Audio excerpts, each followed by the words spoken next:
এখন তো শীতকাল, তাই শাকসবজি প্রচুর হচ্ছে। আমাদের তো বাড়িতেই সব বসানো আছে।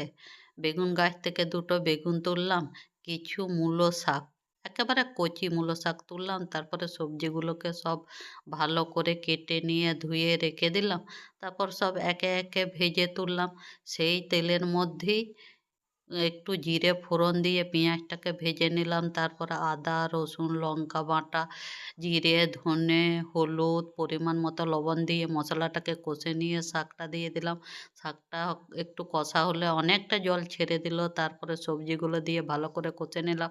তাও একটু ঢাকা দিয়ে রেখেছিলাম, দিয়ে আবার ঢাকা খুলে সবজিগুলোকে একটু নাড়াচাড়া করে পরিমাণ মতো জল দিয়ে দিলাম। এই দেখুন, এখন সিদ্ধ হয়ে গেছে। আমি একটু দেখে নিলাম আলু আর মূলোটা দিয়ে, দেখুন হয়ে গেছে।